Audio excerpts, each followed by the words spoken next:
8.5, here we go. Decolonization after 1900. So, our essential question for today is what methods were used by people to in pursuit of independence after 1900? So, building on some context here, between the world wars, there were many challenges to the colonial world to push for self determination. If you have seen our previous video about from Unit 7 to 7.5, we talked a lot about that in more detail. But a lot of the colonies in Asia and Africa wanted to be free. Some examples of India. We talked about India and their refusal to be involved in the Second World War because of their lack of freedom or opportunities for self-rule was not granted to them after World War One, so they refused to be a part of World War Two.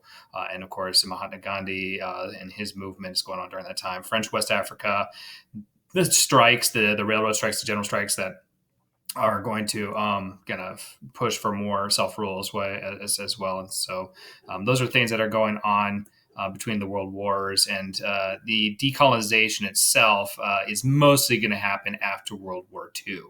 And so many of the efforts are going to happen or ramped up during that time, and there will be different methods in which these former colonies will end up gaining their independence. So moving to the curriculum, language of the curriculum, nationalist leaders and parties in Asia and Africa sought varying degrees of autonomy within independence from imperial rule.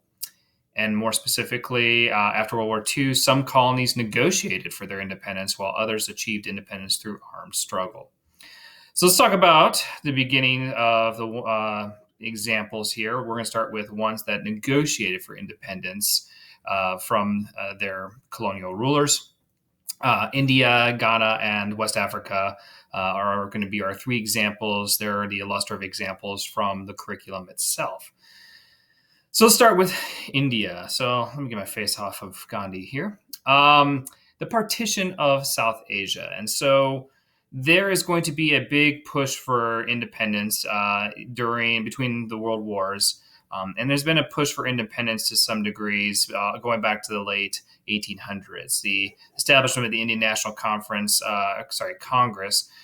was an organization that pushed very much for the independence of India. Even go back before then, when we talk about the rebellion in 1857, that was a push to get rid of the foreign influence of the British, and that was ultimately unsuccessful. The movement that Gandhi leads is a nonviolent resistance, and we've talked about that in previous lectures as well. And so the British realize that they can no longer keep India after a while. And so their best bet was to negotiate how is an independent India going to look. Something we're going to talk about again later on in this lecture is that there is going to be a push for a partitioning of South Asia. Looking at the demographics here of India, the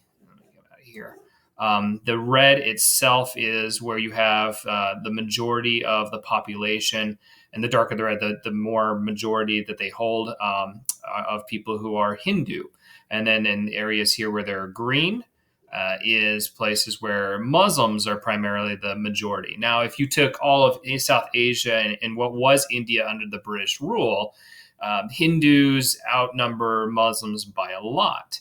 And the concern is that if there's going to be a Hindu superstate, that the Muslims would not be able to have a freedom of religion and to be able to live a life that they feel is, in accordance to their beliefs and their system of beliefs. And so that's where you're going to see the Muslim League, which was started in 1906, was going to push for the advocation of a free Muslim state that would break off from India itself. And so that was led by a guy named Muhammad Ali Jinnah, who is pictured right here next to Gandhi. And in the picture itself, it definitely looks friendly. The two men didn't dislike each other, and Gandhi was, in fact, pushing for a united India.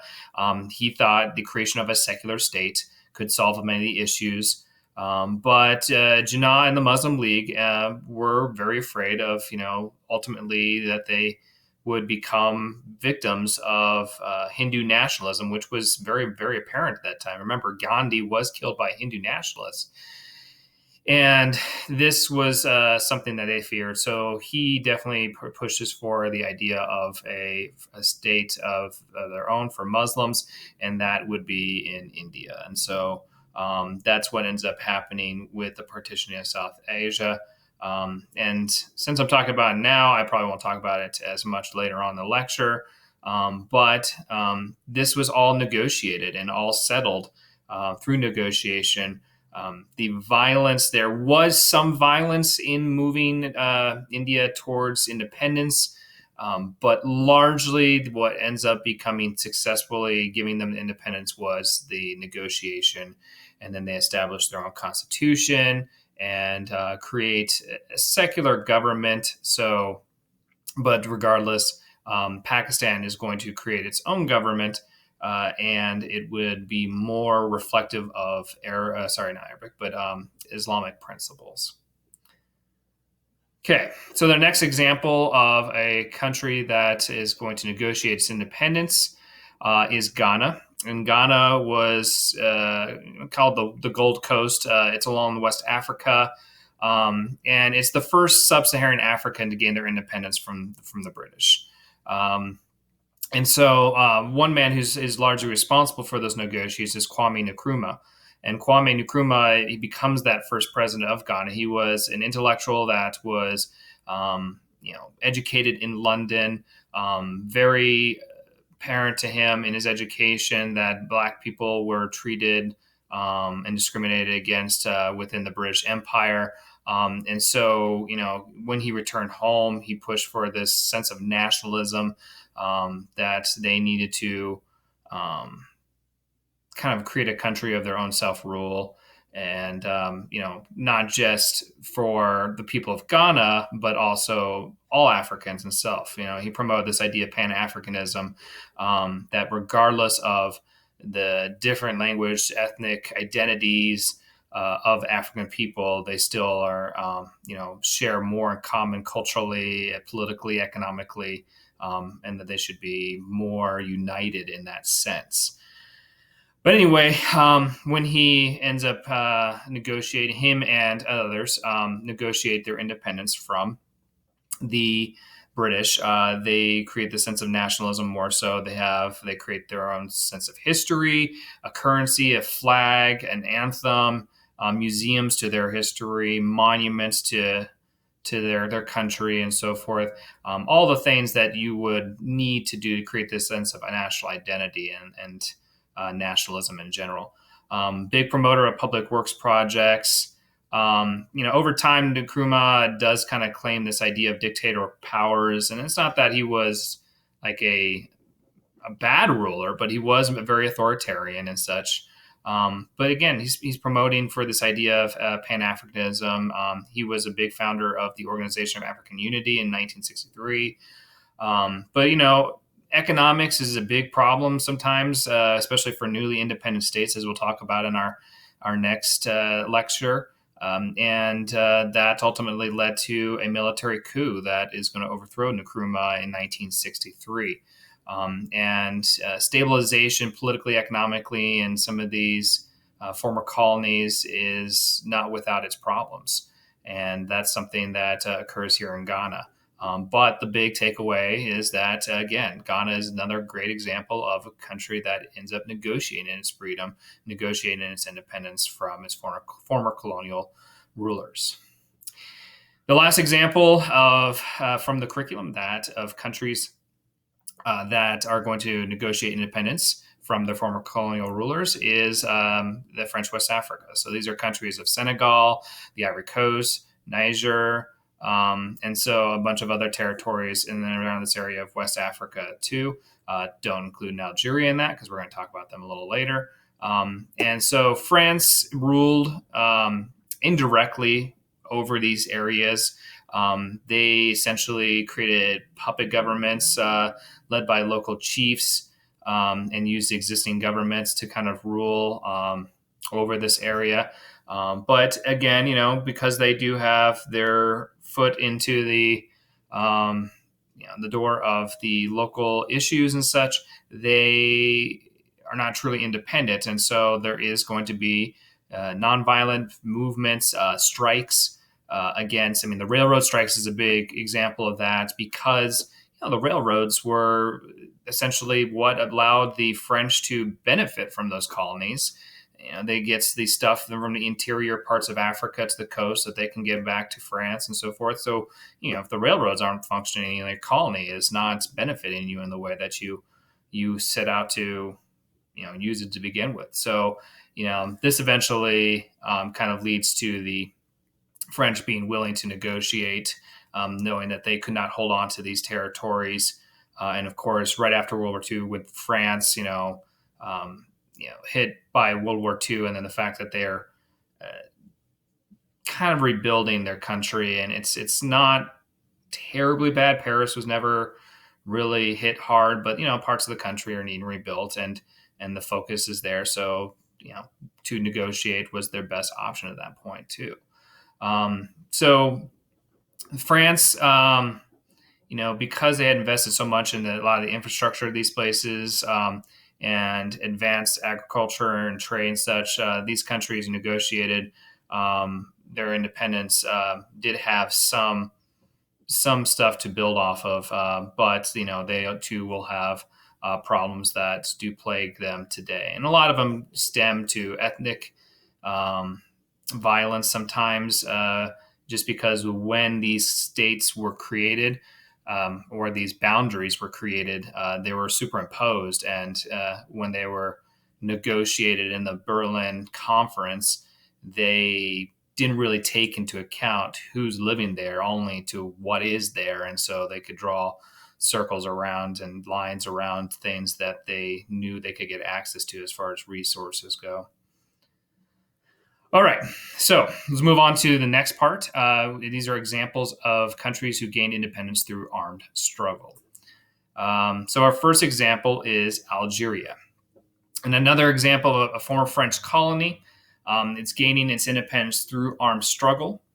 The Algerian War for Independence is going to begin in 1954, and it is going to last some time. And Algeria still is going to be plagued with lots of issues even after independence goes. So the big players in all of this is the FLN, which is in English is the National Liberation Front.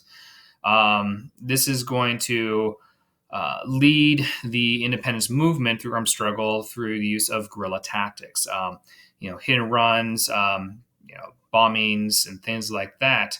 And so this violence breaks out, and France is very determined at the beginning to make sure they hold on to Algeria. Vietnam, which we'll talk about a little bit later, same time, 1954, that Dien Bien Phu happened. They give up on Vietnam. They kind of write that off as a lost cause. But there had been so many settlers who moved from France to Algeria. And if you look at the map here in the top right-hand corner, you can see the relative geographical location from one another.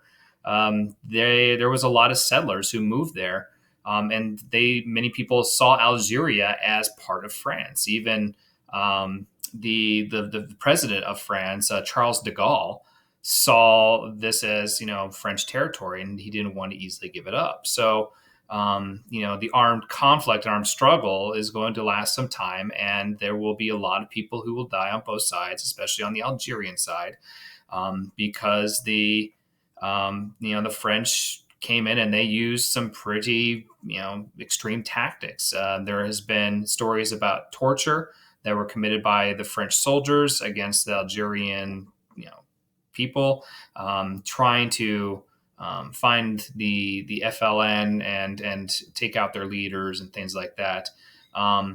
So over time, the war becomes more and more unpopular for the people of France.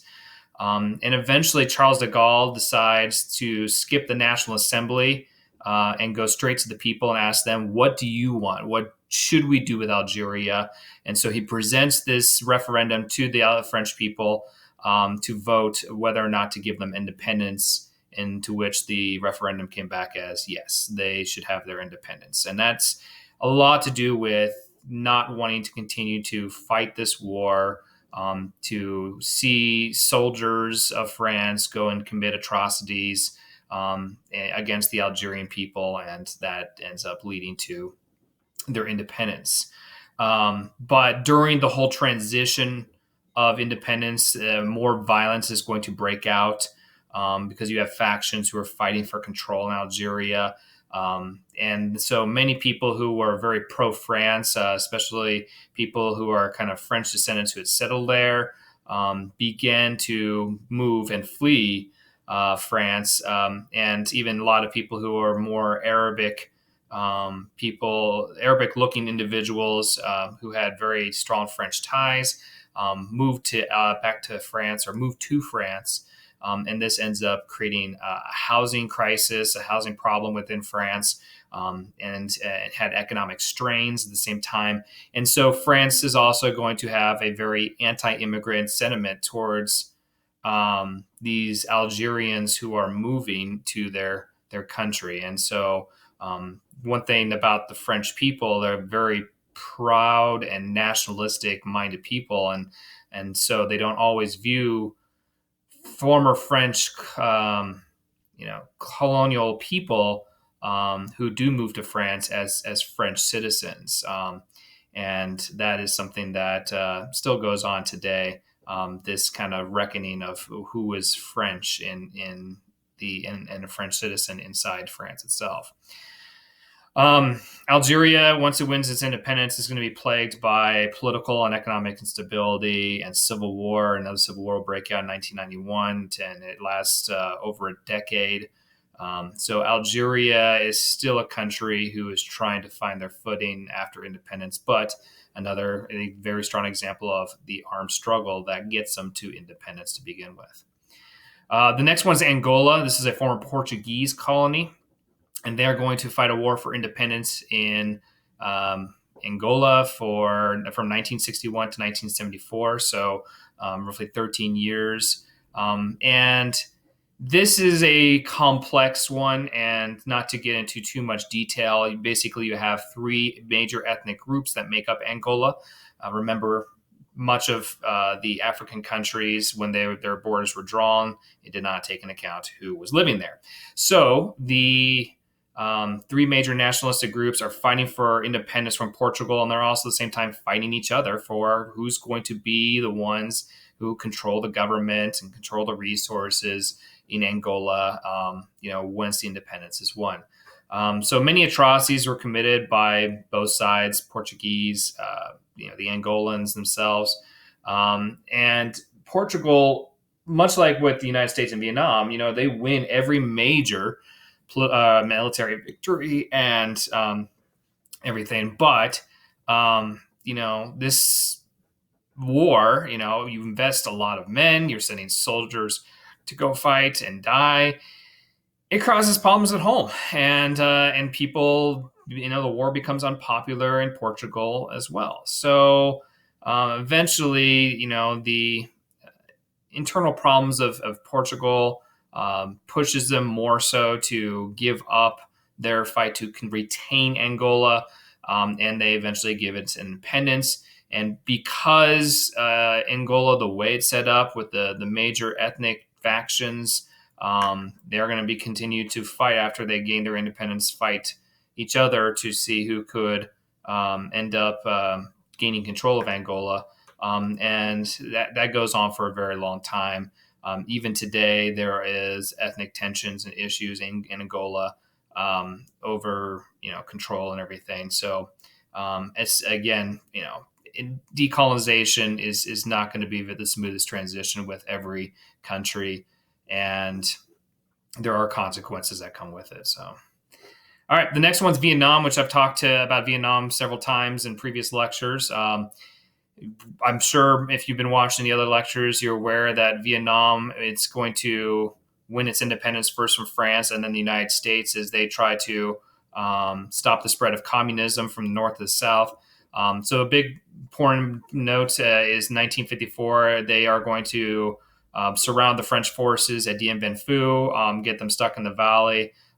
They force them to surrender, and as a result, they have peace negotiations. Even though that's negotiation, it's still an example of armed struggle, which they had to push through violent means the French out. And when that happens, in the Geneva Accords, they split Vietnam into two parts, South and North Vietnam. North Vietnam would be a communist state. South Vietnam would be not communist state, but not democratic, really.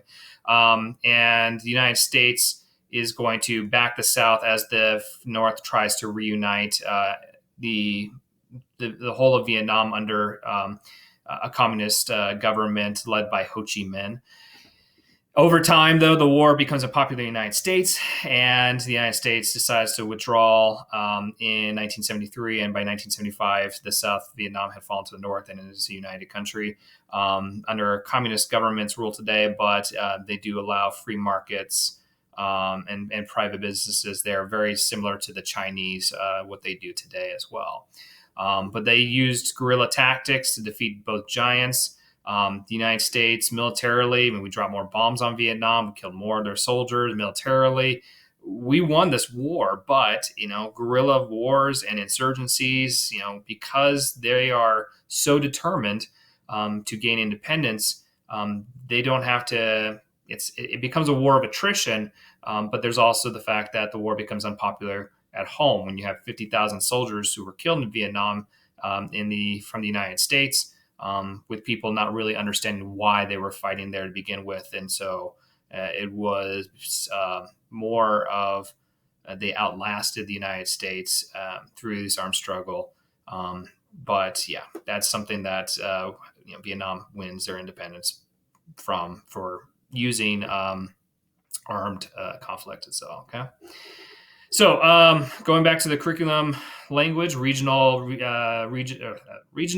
religious, and ethnic movements challenged colonial rule, inherited the imperial boundaries, and some of these movements advocate for autonomy. So this is an example that's not directly from the curriculum, but I think it's worth mentioning, is Egypt. And I'll talk about Egypt again in our next unit. But Nasser, the man who was part of the non-alignment movement we talked about earlier, big promoter of Pan-Arabism, and I'll talk more about his economic policies in the next one. But one thing that he did do to challenge those former colonial boundaries and such is that he tried to nationalize the Suez Canal. And the Suez Canal, which laid in his territory and boundaries, was built by, a combination of the French and the British, building the Suez Canal that would then link the Mediterranean to the Red Sea, and cuts down on travel for their navies, their military. And so the fear was, losing control of this kind of gives them a national security issue and their ability to protect other territorial claims around the world. And so when he does do this, it creates the Suez crisis. The UK and the French asked Israel to invade the Egypt on the Sinai Peninsula. And this kind of leads to, a bit of an international crisis at that point. The United Nations eventually does intervene. They determined that Suez Canal would basically become an international waterway, and so no country really truly controls it. It becomes kind of an international cooperative to maintain. But yes, that was something that does happen, and is an example of the challenging former imperial boundaries, as well as advocating for more autonomy over their countries, as it is going through Egypt. So. All right, the Muslim League, which I talked about in the earlier parts of this lecture. So I've already kind of talked about this with the Muslim League led by Muhammad Ali Jinnah to advocate for a free, independent Muslim state, which becomes Pakistan.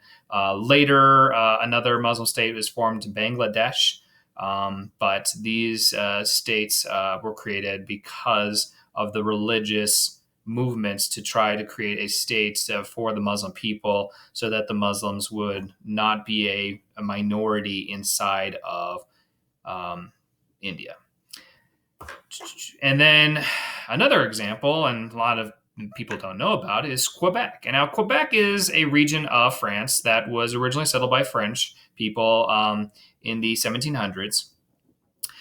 In the 7 Years' War, they lost the French lost that possession of that land to the Canadians. Oh, sorry, not to the Canadians, to the British. And the British allowed those people to settle there and stay there.